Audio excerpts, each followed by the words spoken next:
Hey guys, welcome back. I hope you are having an amazing day. Let's get right into the stories. The first one is a pro-revenge story. Let's rewind to 2020. I was a combat engineer platoon sergeant. We'd just gotten a new company commander, Captain Brock, who thought he was God's gift to the Army. My first run-in with him was after I finished running a M240B range. He'd called all leadership to the conference room ASAP. We waited 3 hours for him to show up, despite First Sergeant calling repeatedly. He insisted we stay put. When Captain Brock finally graced us with his presence, he spent the entire meeting bragging about himself. "I'm working on getting us deployed to Syria," he boasted. "It's going to be fantastic for the company." I couldn't hold my tongue. "With all due respect, sir, that's not a great idea. We're not prepared for that kind of deployment right now." Captain Brock's face turned red. "Sergeant Thompson, I'll see you in my office after this." The meeting ended abruptly. In his office, Captain Brock laid into me. "You ever question my decisions in front of the men again, and you'll be on latrine duty for a month, got it?"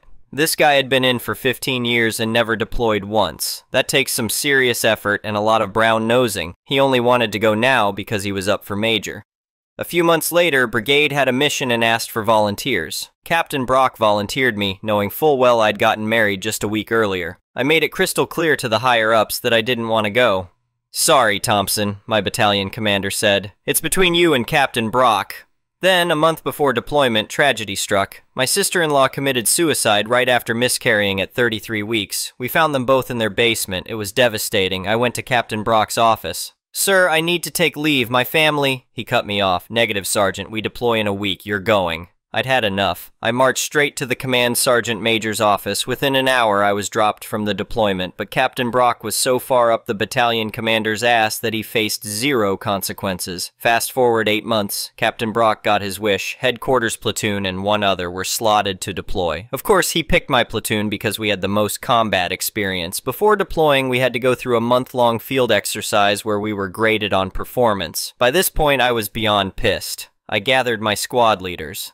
"All right, listen up," I said. "We're going to follow the captain's instructions to the letter. No matter how stupid they are, don't give any advice. Got it?" They nodded, grins spreading across their faces. "Also," I continued, "we're going to make his life hell, psychologically." Every night at 2100, Captain Brock would hit the sack like clockwork. In the California desert, there's no shortage of creepy crawlies. We'd slip them into his sleeping bag and sprinkle juice on his uniform. "What the hell is going on?" Captain Brock yelled one morning, covered in ant bites. "No idea, sir," I replied innocently. "Must be the local wildlife." We'd also periodically hide his gear or render his rifle inoperable. The cherry on top, I made sure his tent was set up over a beehive. Those bees hated vibrations and loved juice. The idiot never figured out why he was constantly getting stung. As we were falling under a new brigade, I had to meet the higher-ups. Lo and behold, the colonel we were set to work under turned out to be my first company commander, Colonel Davis. I pulled him aside. "Sir, got a minute?" "For you, Thompson, always," he replied. I called up my squad leaders, and we laid it all out for Colonel Davis. "Captain Brock is going to get someone killed," I explained. "His behavior is erratic, and our performance has tanked under his command." Colonel Davis listened intently, his brow furrowing. "I appreciate you bringing this to my attention, Sergeant. I'll handle it." Needless to say, Captain Brock was quickly relieved of command, career killer, and sent back to push papers where he belonged. As for me and my platoon, I still didn't want to go, but our new company commander was my old platoon leader from my second deployment. Plus, I couldn't let my guys go without me. "You sure about this, Thompson?" the new CO asked. "No, sir," I replied honestly. "But someone's got to keep these knuckleheads alive." It turned out to be my last deployment. Some injuries forced me out of the military, but everyone came back alive, and that's what matters in the end. The next one is an entitled people's story. I never thought I'd be caught up in a legal battle with my own homeowners association, but life has a way of throwing curveballs when you least expect them. My name's Jack, and this is the story of how I took on our corrupt homeowner association and came out on top. It all started when I inherited my grandparents' old house in a quiet suburban neighborhood. The place needed some work, but it had sentimental value, and I was excited to fix it up. Little did I know I was about to clash with the most uptight, power-hungry homeowner association board you could imagine. From day one, they were on my case about every little thing. The grass was too long, the paint was chipping, the mailbox wasn't the right shade of beige. You name it, they complained about it. I tried to keep up with their demands while juggling a full-time job and the renovations, but it was never enough. The breaking point came when I had to leave town for a month-long work assignment. I asked my neighbor Tom to keep an eye on the place and mow the lawn. But apparently that wasn't good enough for our homeowner association president, Karen. Yeah, I know. Talk about living up to the name. When I got back, I found a stack of violation notices in my mailbox. Each one had a fine attached, and they added up to thousands of dollars. I was furious. I called Karen to explain the situation, but she wouldn't budge. "Rules are rules, Jack," she said in that condescending tone of hers. "You should have made better arrangements before leaving." I told her I'd contest the fines, but she just laughed. "Good luck with that. The board always sides with me." And you know what? She was right. The kangaroo court they called a hearing was a joke. They rubber-stamped every fine without even listening to my side of the story. I left feeling defeated and angry. But I wasn't about to give up. I started digging into our homeowner association bylaws and state laws. Turns out there were quite a few discrepancies between what they were doing and what was actually legal. I documented everything meticulously, building my case. While I was working on this, the fines kept piling up. Karen and her cronies were relentless. They even started threatening to put a lien on my property. I tried to reason with them, offered to pay a reduced amount, but they wouldn't budge. Then one day I came home to find a "for sale" sign in my yard. I was confused. I hadn't put my house up for sale. When I called the real estate agency listed on the sign, they told me the property was being auctioned off due to unpaid homeowner association dues. I was floored. How could they do this without even notifying me? It turns out they had sent notices to my old address, not the house I inherited. Convenient mistake on their part. The auction was scheduled for the next day. I panicked and called every lawyer in town, but no one could take the case on such short notice. In desperation, I showed up at the auction with all my documentation, ready to make a scene if necessary. To my horror, the auction went ahead despite my protests. Some developer bought my grandparents' house for $500,000, way below its actual value. I was devastated. It felt like I'd lost a piece of my family history. But that's when things took an unexpected turn. The developer, a guy named Mike, approached me after the auction. He'd overheard my arguments and was intrigued. "Something doesn't smell right here," he said. "Mind if I take a look at those documents?" I handed over my research, and Mike's eyes widened as he read through it. Turns out he wasn't just a developer, he was also a former real estate lawyer. And he immediately recognized that the homeowner association had seriously overstepped their bounds. "This auction is illegal," he declared. "They didn't follow proper procedures, didn't give you adequate notice, and the fines themselves are excessive according to state law. You've got a solid case here, Jack." Mike offered to help me sue the homeowner association. He even said he'd put the sale on hold until we resolved the legal issues. I was skeptical at first. Why would this stranger want to help me? But Mike explained that he'd seen homeowner associations abuse their power before, and he was sick of it. "Plus," he added with a grin, "I love a good David versus Goliath story." So we lawyered up and took the homeowner association to court. The case dragged on for months. Karen and her board tried every dirty trick in the book, losing documents, intimidating witnesses, even trying to bribe the judge, which backfired spectacularly and got their lawyer disbarred. But in the end, justice prevailed. The judge ruled that the auction was illegal and void. Not only that, but he found that the homeowner association had systematically abused its power and violated state laws. They were ordered to pay back all the illegal fines they'd collected over the years, not just from me, but from everyone in the neighborhood. The final judgment was a whopping $2 million. The homeowner association was bankrupted. Karen and several board members faced criminal charges for fraud and embezzlement. It turned out they'd been pocketing a lot of those fines for personal use. As for me, I got my grandparents' house back, all my fines were canceled, and I received a hefty settlement for the emotional distress and legal fees. But the best part was seeing Karen led away in handcuffs, still protesting that she was just enforcing the rules. The neighborhood held a massive block party to celebrate the end of the homeowner association's reign of terror. People kept coming up to thank me for standing up to them. It felt good, but I made sure to give credit to Mike, too. Without his help, I might have lost everything. In the aftermath, we formed a new, much more relaxed neighborhood association. The focus is on community building rather than rule enforcement. We have cookouts instead of citation hearings, and the only fines we collect are donations for the local animal shelter. As for my house, I finally finished those renovations. It looks great now, but you know what? Even if the grass gets a little long sometimes or the paint starts to chip, nobody gives me grief about it. And that's worth more than any property value.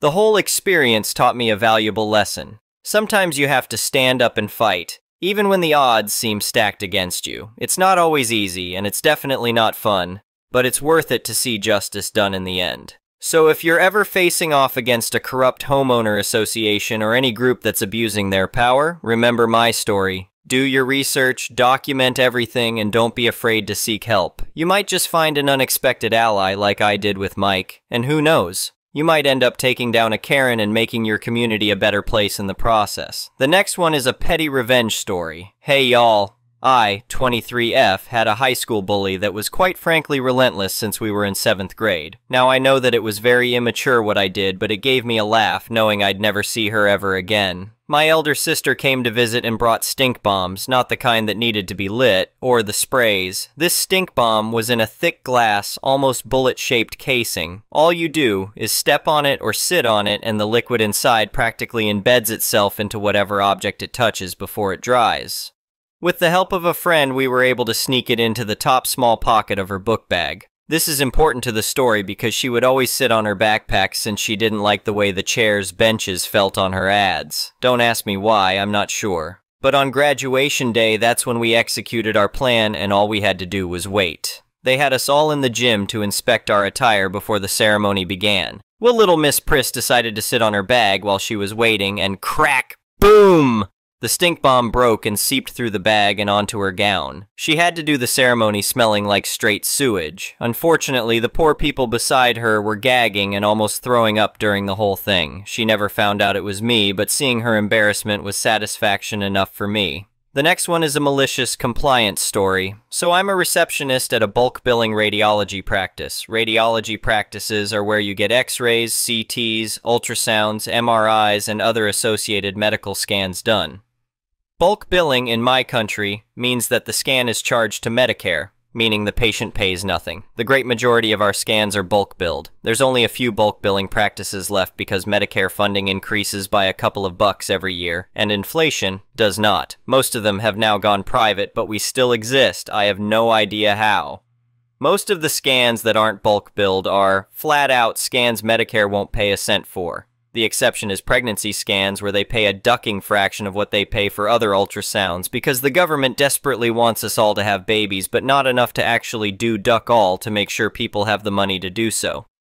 For example, if a physiotherapist refers you, Medicare will only cover it if it's a 1 or 2 region spine or a pelvis, and only if they're x-rays. Meanwhile, a doctor can write a referral for any part of the body and 99% of the time we bulk bill it. This will be important later. This is a bit baffling because, to my knowledge, physiotherapists mostly work with muscles, pathologies of which are diagnosed with ultrasound, not x-ray. Medicare doesn't cover physiotherapist-referred ultrasound. They just randomly got lumped in with their mortal enemies, chiropractors, when some random person set the standards for Medicare rebates. Physiotherapists will also often have someone come in with a sports injury and be like, hey, I'm not sure this is muscular. I think this might be an actual break, and write a referral for, say, a hand x-ray. Now, full disclosure, physiotherapists are the bane of my life for unrelated reasons. But as you're about to see, this just costs the government more in the long run. So, every now and then we get patients coming in for that hand x-ray, and a physio wrote it. If Medicare paid for it, it'd be $40 to $50, split between 20 million taxpayers. But, oh no, I'm so sorry. Medicare won't pay for it because it's a physiotherapist referral. So why don't you hop right next door to the walk-in bulk billing GP who can rewrite your referral to Medicare standards, thereby costing Medicare $40 for your GP appointment and then the $40 to $50 for the x-ray, and we'll just CC your physio in for the report? The next one is an entitled parent story. So, background. My parents divorced a few years ago. Before that, my mother, 49F, and I, 19F, were inseparable and I always told her everything. I didn't talk to my dad, 49M, much at all. Shortly after the divorce, my mom started dating and I supported her relationship because she found herself good company. I don't particularly like this man myself, but I still go out with him. My father found himself a wife, 39F, with a teenage daughter, 12F. I like them both. We get on well and joke around all the time. My mother was jealous for a long time whenever I spent time with my father and my new stepmother. I think she was afraid I'd replace her. I liked it more at my dad's because my friends were still there and my dad didn't nag me about every little thing. My mother used to scream so loudly at me when I was little that the neighbors could hear the screams all the way outside.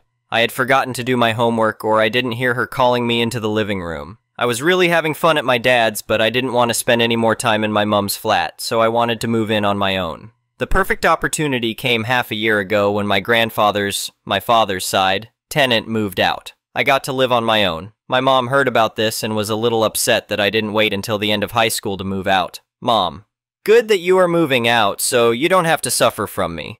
Before I moved, my mother was busy blaming me for everything. I had either forgotten my keys in my room or they were at the bottom of my bag, but I couldn't find them. I had just come from the opening night of our school play. It was getting closer to midnight, and I tiredly called my mother to see if she could come and unlock the door. My mother lives in an apartment building. She came in angry and started shouting loudly in the staircase. Mom, get ready to pack all your stuff. I've been thinking that you should move in with your father completely. I am not your servant. I was still living half with my mom and half with my dad at the time. I was going to my room to pack my overnight stuff and my friend S was coming to pick me up at my dad's. Mom, you're just like your dad. You take advantage of me and then when you don't need me anymore, you're just angry and crappy towards me. I'm only human. I snapped. Me. I've heard that phrase from all the crappy people. I don't like it one bit. Mom. Oh, well, you think I'm a crappy person. Me. No, I don't. Mom. Yes, you do. Me. No, I don't ducking do. Bye. Then hurried down to wait for my ride, even though she weren't supposed to fetch me in half an hour. So many of these kinds of such pointless tantrums had already happened. You can vaguely understand why I wanted to move out on my own. Every time she managed to mention how she was only human. Mom, I always think that you don't spend much time with me when you're here and you get away with housework and stuff and you don't do anything with me. You'd probably rather go where you feel good than stay with me, but you're always in your own room sulking. Me. Yeah, hey, I'd probably feel better talking to you and spending time with you if you didn't start complaining about everything every time and it's just a little thing. Mom. You only like me when I smile. I can't smile all the time. Me. You don't have to, as long as you don't complain all the time. I was ready to watch a movie with you tonight, but no. Mom. No, you weren't. Me. I was. I slammed my door and went to my room because my company wasn't good enough even though it was wanted. Mom. You always get angry right away. You only come to me when you need help or money. You surely don't behave like that with your father. Your father and stepmother must treat you better than I do, and in your best interests, of course. That's probably why you wanted to go on holiday with them, far away from me. I'm just like this. Me. Yes, imagine your own. Mom. Well, you're giving it away here. Would you rather be with your father than here if it's so nice there? And it goes on for dozens of minutes almost every day. In response to that wonderful rage, she guilt-trips me into love and apologies. Mom, I love you beyond measure. You're the best gift I've ever received. I don't like it when you're here, so you spend all your time in your own room. Homework could be done in the same room as I am. But the time you spend in the same room is face down, and I was able to be with you when you were young even though your father wasn't, and that's why you were only in half daycare so I could be with you more. I still want to, but the difference is that now I have no energy. First of all, why are you complaining about not having enough time with me if you are not up for it? Secondly, my dad was working at the time and she wasn't. Third, I was a child and that's what parents are supposed to spend time with their children. Mom, I don't know what I did wrong that you don't dare tell me things and shut yourself in your own room. Now finally to the point, I had borrowed her car so I could drive my friend from one place to another for a couple of hours. We had an agreement that I could use her car all summer whenever I needed to, if I paid for the fuel myself as her commute was within walking distance. I was returning the car and she was taking me back to my place. I was telling him about my travel plans for next spring with a friend, as he had asked what countries we were thinking about. Well, Ireland would be nice to visit again, but my friend M would like to see the place better, as it would be a new country for her. Mom, it might not be worth going there as it's slower to get around and you might want to go on your own trip. Me, yes, and you should probably rent your own car if you're going to be in the country for a longer period of time. Mom, well that's not what I meant. Do you ever listen? Let me have my say. Will you let your father have your say? Me, come on, Mom. Or your stepmother. I'm only good for when you need a car or want money or know you'll need money in the future. Otherwise, you can't contact me. Me. Yes, because the time you see me, you're screaming or getting angry. Mom. I'm only human. Me. Yes, I ducking am too. Mom. No need to drive all the way to the yard. Just leave it on the road and I'll leave right away. Then tell me how much money you need for the trip next spring. No need to contact me. And then she drove off. I am not surprised this actually happened. I had been waiting for it, for my mental health, but not from a reason like this. My plan was to slowly meet her from time to time and maybe leave it at that so we could see each other at family gatherings without the awkwardness and maybe heal our relationship. But now I can understand that that's not it. I don't know what I should do about my graduation and such. I don't want her to come, but she would get angrier and more insulted if I didn't. She might contact me before that anyway, so she could be invited since my career path and life has been so important to her. Well, now I tell my dad everything and come along with him and his new family, so it is a win. But I still don't know what to do with my mother. Thank you for watching. I would really appreciate it if you could like the video and subscribe to our channel if you haven't already. We'll see you again tomorrow.